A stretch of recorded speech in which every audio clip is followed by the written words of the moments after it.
Olá, meus amados. Hoje, dia 20 de junho de 2024, quinta-feira da 11ª semana do Tempo Comum. Evangelho segundo Mateus. Naquele tempo disse Jesus aos seus discípulos: Quando orardes, não useis muitas palavras como fazem os pagãos. Eles pensam que serão ouvidos por força das muitas palavras. Não sejais como eles, pois vosso Pai sabe do que precisais, muito antes que vós o peçais. Vós deveis rezar assim: Pai nosso que estás no céu, santificado seja o teu nome, venha o teu reino, seja feita a tua vontade, assim na terra como nos céus.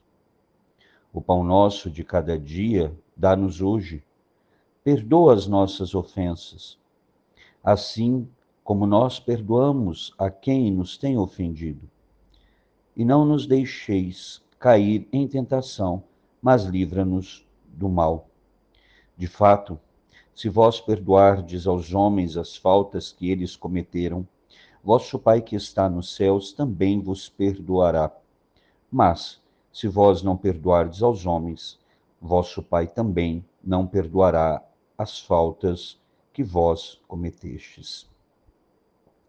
Queridos irmãos e irmãs, aqui é o texto de São Mateus, que nos traz o Pai Nosso, que é a versão que nós usamos. Os outros evangelistas também trazem, mas uma forma mais breve do Pai Nosso.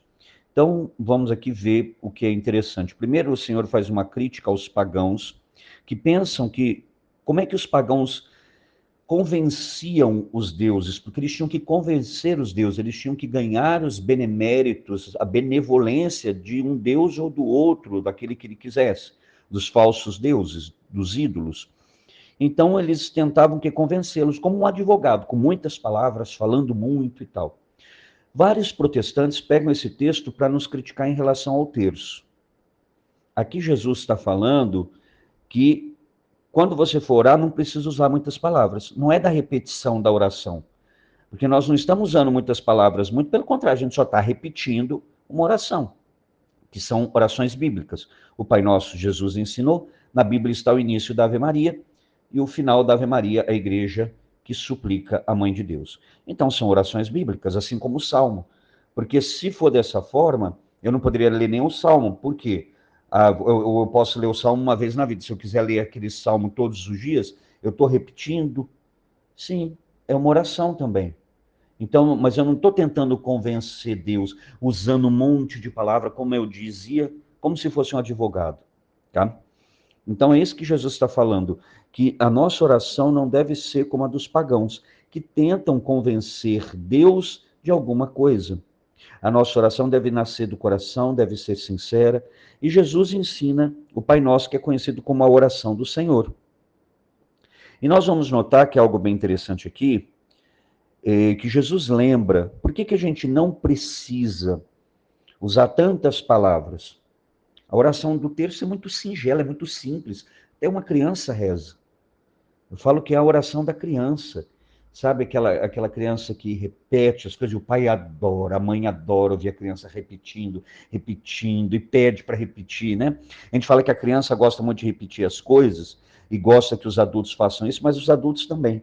Toda hora fica pedindo para a criança repetir alguma coisa que eles acham bonitinho. Então, aqui Jesus vai lembrar, por que a gente não pode fazer oração como os pagãos? Porque Deus já sabe. Muito antes de eu pedir, e por que eu peço? Para mostrar humildade, mostrar que realmente eu creio que Deus pode fazer, que eu sou dependente, porque às vezes, muitas vezes por orgulho, a gente não quer pedir ajuda nem de Deus. Então, mesmo o Senhor sabendo, é preciso que eu tenha a humildade de, diante do Senhor, reconhecer a sua grandeza, o seu poder e pedir o auxílio da sua infinita misericórdia para vir em meu socorro. E aí o Senhor ensina o Pai Nosso. E você vai observar algo. O Pai Nosso, ele se refere às coisas do céu, mas também às coisas da terra, aos relacionamentos. Então, por isso é uma oração completa.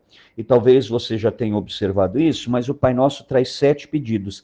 E dentro da língua hebraica, o número 7, ele tinha um sentido de plenitude, né? De totalidade. Então, é uma oração, assim como o número 10 também, né?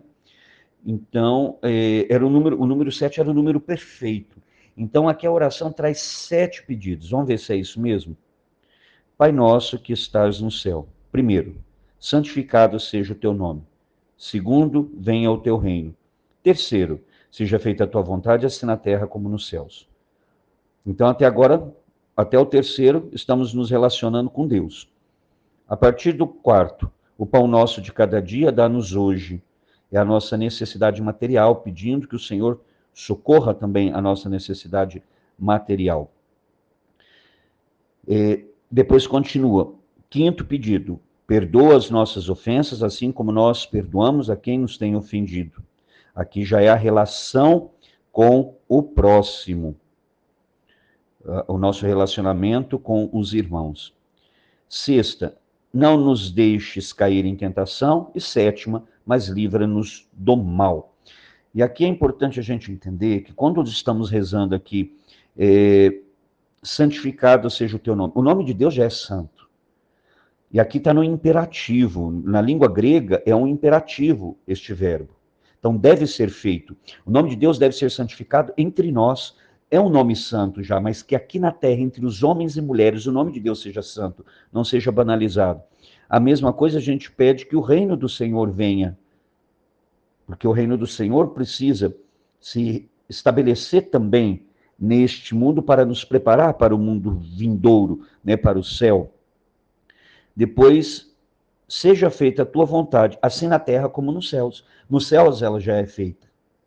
Então, que aqui na terra também a vontade do Senhor seja feita. Depois a gente pede, como eu disse, que o Senhor nos dê o alimento, que nos dê o pão. Aqui nos mostra algo muito importante. O Senhor não pede que nós... não nos ensina a pedir o pão do mês inteiro, do ano inteiro, da semana inteira. Não, é o de hoje. Para nos ensinar que o quê? Que cada dia o Senhor, na sua infinita misericórdia, vem em socorro a nós com a sua providência. Que a gente não precisa se desesperar, né, achando que Deus vai nos abandonar. Não. O Senhor sempre vai vir em nosso socorro. Ele vai nos providenciar o pão daquele dia.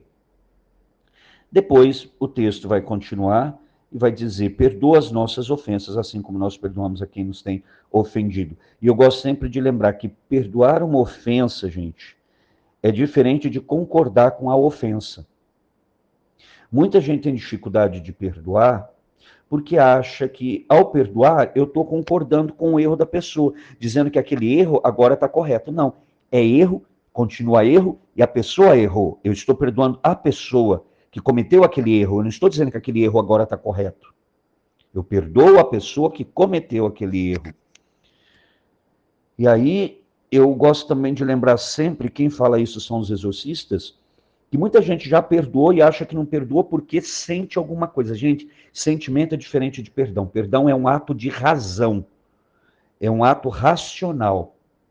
Quando eu digo, ai, padre, eu queria tanto perdoar tal pessoa, nesse momento já foi concedido perdão. Quando eu digo, eu queria tanto perdoar, porque a gente fala, parece que do jeito que a gente não perdoa, já demos o perdão. Ah, mas o que eu estou sentindo é a ferida que está aberta. E aí precisa de tempo, e às vezes muito tempo, para ser curada essa ferida. Mas você já deu o primeiro passo, que é o perdão, e ali Deus vai iniciar uma cura no seu coração também. Depois o texto continua aqui. Não nos deixeis cair em tentação, mas livra-nos do maligno. Os dois últimos pedidos estão voltados para a santidade. Deus é santo e nos chama a ser santo, então que nós não caiamos em tentação, nas tentações do maligno. O maligno vai nos tentar e livra-nos do mal. E aqui o mal, gente, não é simplesmente as coisas ruins que podem acontecer na nossa vida. Também. Mas em primeiro lugar é o maligno.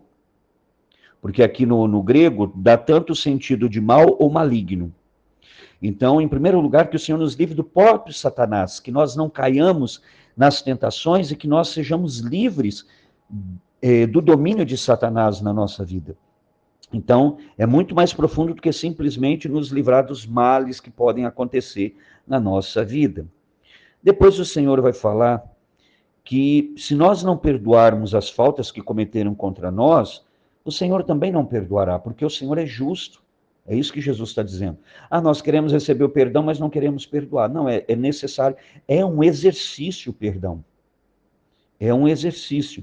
Mas, ao mesmo tempo, o Senhor fala, aqueles que perdoarem a falta que os outros cometeram contra eles, esses serão perdoados também. Então é preciso que nós tenhamos a coragem de pedir ao Senhor a graça de perdoar e perdoar sempre. E, Senhor, diante desta oração tão belíssima, o Pai Nosso, que hoje nós conseguimos compreender um pouco mais, Senhor, que estes pedidos que nós rezamos, às vezes até de forma tão, como é que eu ia dizer, Senhor, tão, sabe, tão corriqueira, tão acostumado, muitas vezes até sem prestar atenção, Senhor. Nós rezamos o Pai Nosso, mas estamos fazendo pedidos que podem mudar a nossa vida. A oração do Pai Nosso, ela tem o poder, como toda oração, de transformar vidas.